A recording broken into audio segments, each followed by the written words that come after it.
What's item 8? It's not so much how many times he said it, it's how many people he said it to. That's what I meant. That's what I meant. That's good. That's what I meant.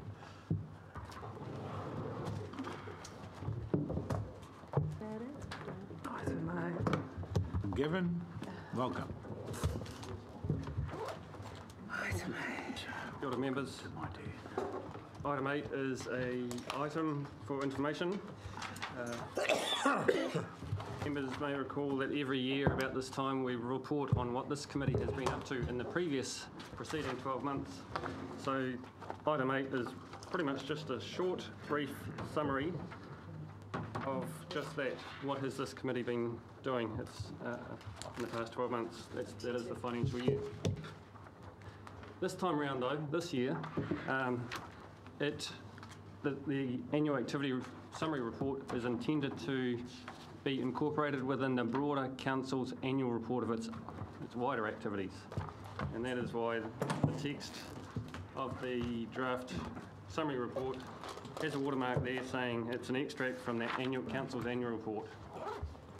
This is not intended to be published as a standalone document or any other sort of form of publication.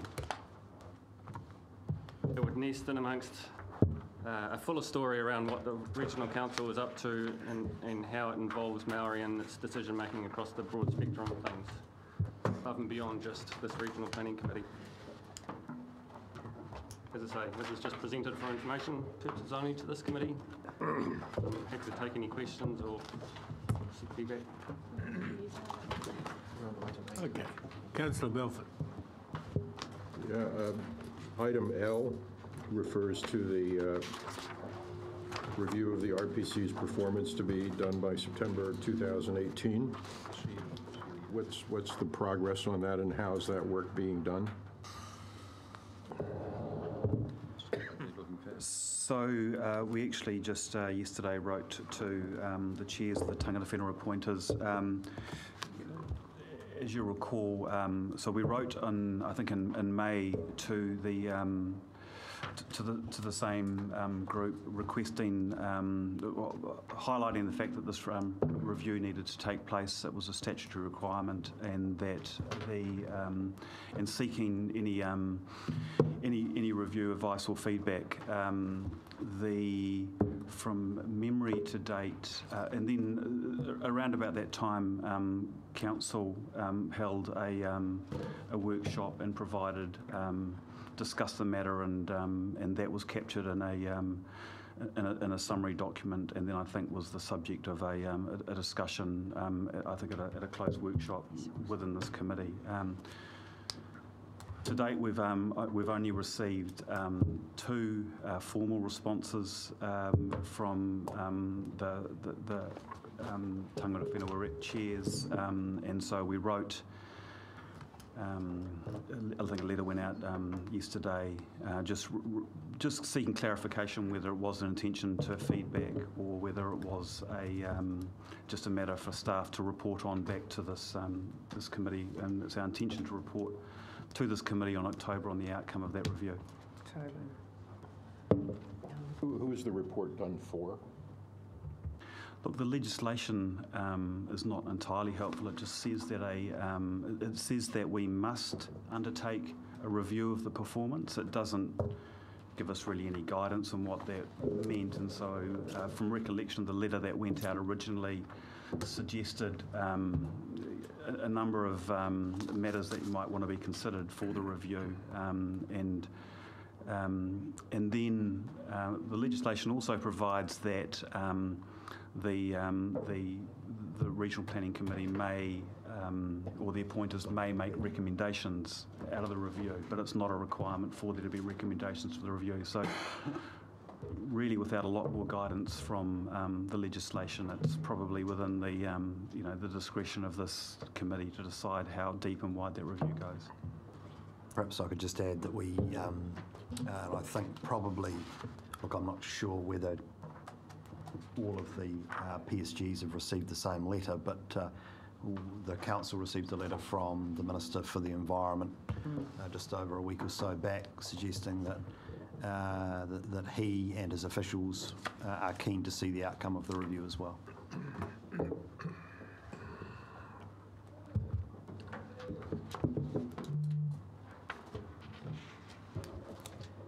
Okay. Move the report be received. Second up. Not you. All in favour? Thank you. Item 9. Item 9, yes, another regular standing feature of the Regional Planning Committee agendas. This one here is the Policy Planning Projects update. This time, we're into a new financial year, subject to long-term plan actions and activities. So the attachment to this paper looks slightly different to the last time a similar paper would have been brought to you. I'd be interested in seeking your views as to whether that new layout kind of hits the mark for you. Simply put, it outlines the project in the first column, gives you a brief narrative update as to status or what's happened recently, and also perhaps what's just on in the near future. And last column, third column, is signalling, as far as staff are concerned or aiming towards, when is the next specific reporting timeline for that particular piece of work coming back to this committee? Kia ora, Gavin. Oh, That's what I'm after. Something like that, really simple and easy to follow. So I appreciate your new layout. I'd like that for the tank, if you could. Same process. Everybody would. I think you can do it. just a question. What has been done in regard to forestry issues? I don't see anything new. In regard to things like slash and sediment, which we've talked about on a number of occasions here. Perhaps one thing I can speak to is, what does the new National Environmental Standard for Plantation Forestry mean for our existing planning documents?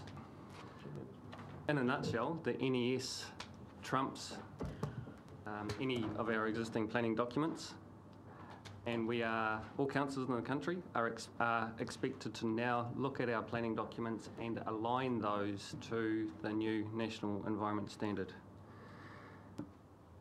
We're just a bit under the pump, as you might appreciate, with some other workload things on the go at the moment, so we haven't done that alignment stuff in the last couple of months.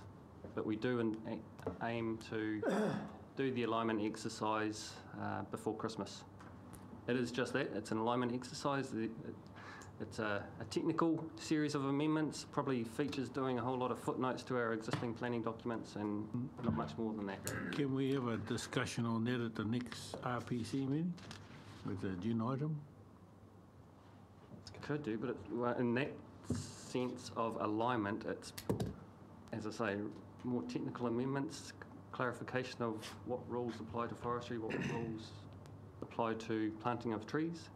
The broader issue of plantation forestry and how this council manages it, that's a much, much bigger thing than just what the NES means for our existing planning documents. Our concern is mainly the extraction plans. Is there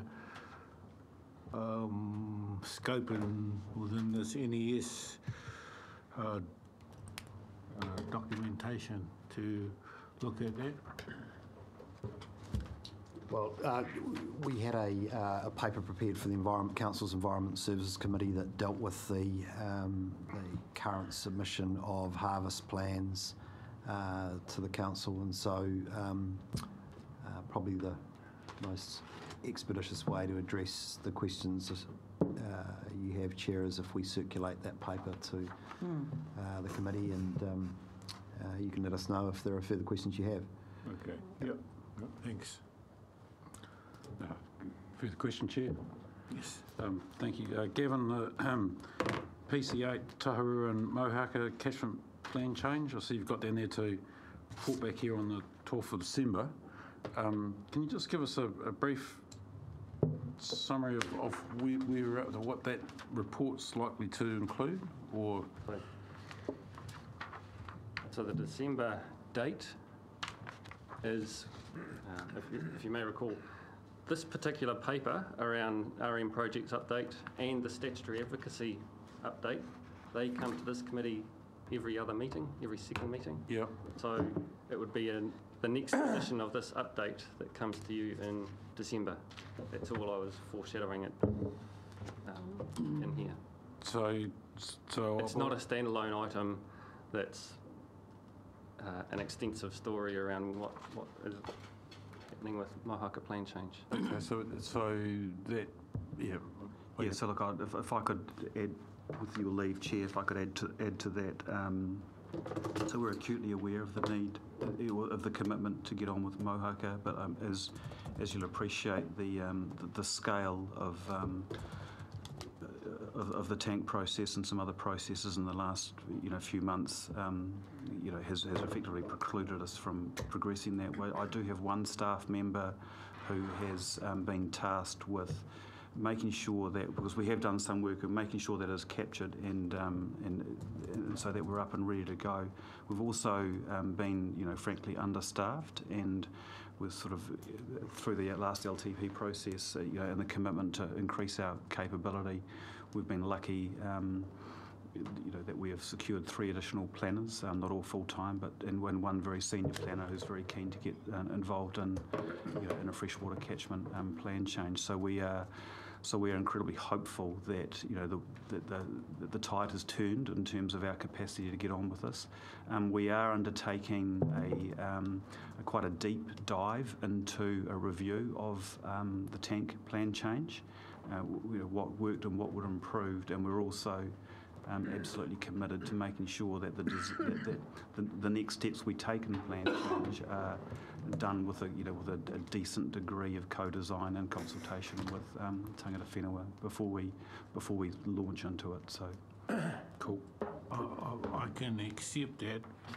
I do know that the dairy up in the Taharua is causing significant degradation of the Mohaka, and I think something needs to be done about that. You've just saved 85,000 on the oil thing, so let's tag that. Redirect the resource. Sorry, can I just clarify, Chair? Are you talking about enforcement of conditions of the existing consents of the dairy operations up there, or are you talking about the Mohaka plan change? Well, I would say that must be something to... if you're going to delay the Mohaka plan change, that puts, it puts less, what you might say, resources into managing and monitoring the dairy operations up there that are causing degradation. So, do we just leave it? That's what I'm saying.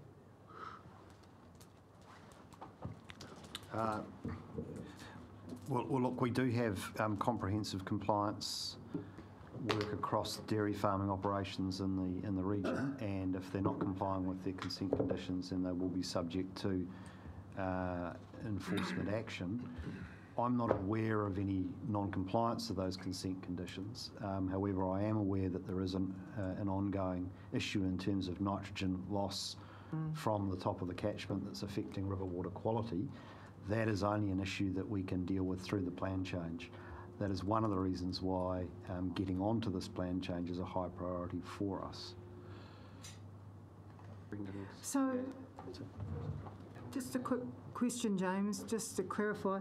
So the resource consent stuff, the resource consents and the plan change don't interact with each other? They do, and the point being that if we want to change the basis on which those farms are operating, we need to do it via the plan change. Via the plan change, cool.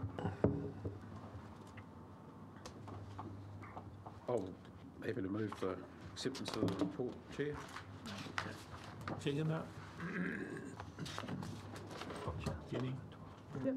All in favour? Aye. Thank you. Item 10. Statutory advocacy update.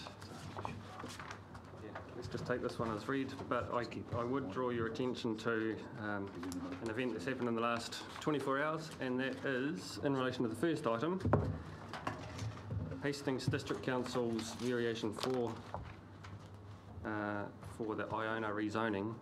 That was something that went through a streamlined planning procedure with the Minister for the Environment's approval. Submission. Is it the first one?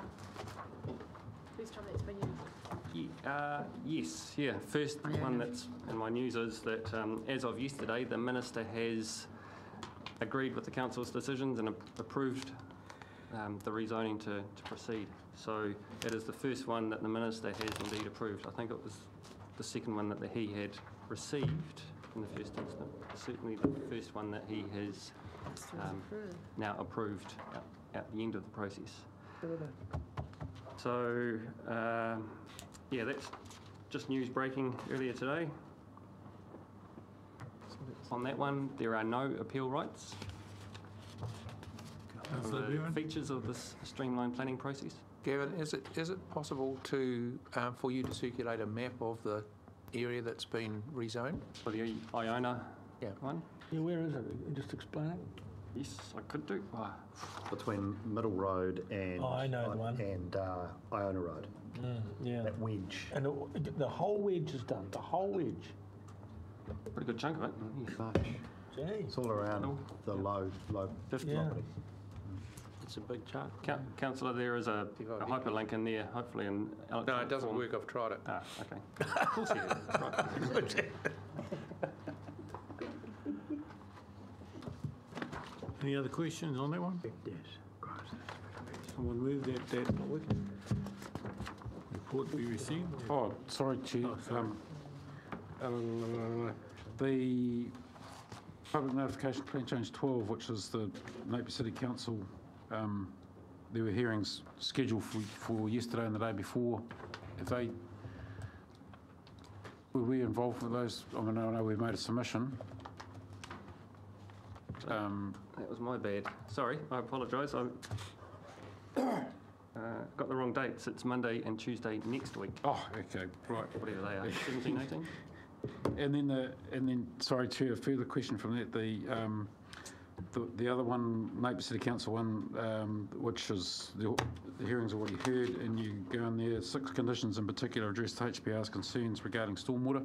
Can you just elaborate a little bit on what that entails? So amongst those 6 conditions, there were requirements for some on-site collection and treatment. Also, some negotiated outcomes for the retirement company to do some planting along the cross-country drain there, just in the vicinity of its property. Yep. Gary Clode was very happy with that outcome. The amount of stormwater coming from the site was also something that was tied into the conditions. Off Iona Road as well. And reverse sensitivity, kind of saying that, hey, these new residents coming into a rural working environment, they shouldn't be able to complain about noise, odour, sprays, that kind of thing. Mushrooms being grown next door and stuff like that. Yeah, no. It's great. Thanks, Kevin. Okay. Move on with this recommendation. Councillor Wilson, Councillor Bailey, all in favour? Thank you. Aye. Aye. So we just got the extra item on the agenda.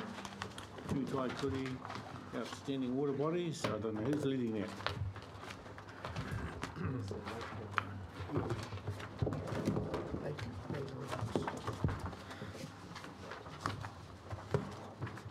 So, Chair, I'm happy to speak to this, but unless there's a tangata whenua rep who wants to speak to it. Carry on, yes. Okay. So, in discussions in the last couple of days, the question was put to us. It appeared that there was some form of omission in the list recommended for secondary analysis of outstanding water bodies for cultural and spiritual purposes. Now, the paper briefly sets out that through an agreed process, we step towards getting set up to be in a position to make the recommended candidate list. There was an approach put forward by staff. It was agreed that Tangata Whenua would take that away and alongside that conduct a, I suppose what you call it, an overall judgment process. Out of that process, a list came back to this committee and was unanimously adopted. So this is really simply a matter of that, just through an error in that process, probably an oversight in that process, or just an unfortunate set of circumstances. The tūtaukuri has been admitted for secondary analysis, and the request has come in that it be included for secondary analysis. From a staff perspective, there's absolutely no problem with this. That can be done. We can include that in our analysis. So that's staff's view, and so I'm happy to answer any other questions on this. Chair, I'd move the recommendations. I'll second it, Chair. Okay. All in favour? Aye. Aye. Thank you. Thank you for being a very cooperative group today. Perhaps because the tūtaukuri is my hour, I should have noted a conflict of interest. Well, thank you, everyone. And, Mr. Chair, would you indulge me? Minor items. Was any minor items? No, Don't think so. No, okay. In the spirit of Māori Language Week, would you mind if I just recited from this wonderful little... Have you got a soapbox? Yes, I have. And the first... Then it's okay then. The first phrase, Mr. Chair, is particularly apt for yourself. Kei te aroha a ki a koe, and which translates, my colleagues, I love you. Kia piki te ora, get well soon. Yes. Pina, help. Kati, stop. Turi turi, be quiet. Yes. But this is my favourite. Mā tēnei tāne nā mea kato e utu. This gentleman will pay for everything. Very good, very good.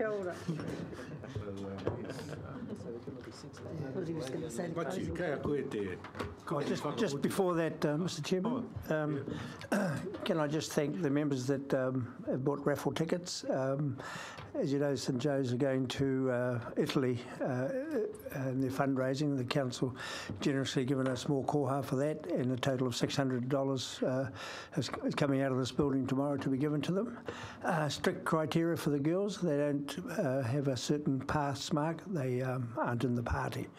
And also on behalf of the Māori members, just like to congratulate Alan on the honour of getting the keys to Napier, and just remind him I'm coming on Saturday night in case he's got a spare one. So well done to the Tino Pakeke or Tēnei Komiti, which means the oldest fellow in the room. Only just, yeah. Only just. Well done, Owen. So, Matiu, ka koe. Kia ora o tātou e karakia whakamutunga kia tau kia tātou katoa. Te atawai o tō tātou reki u, karaiti me te aroa, te atua me te whiwhina tahitanga ki te wairua tapu. Ake, ake, ake, āmene. Very good. Kia ora koutou katoa.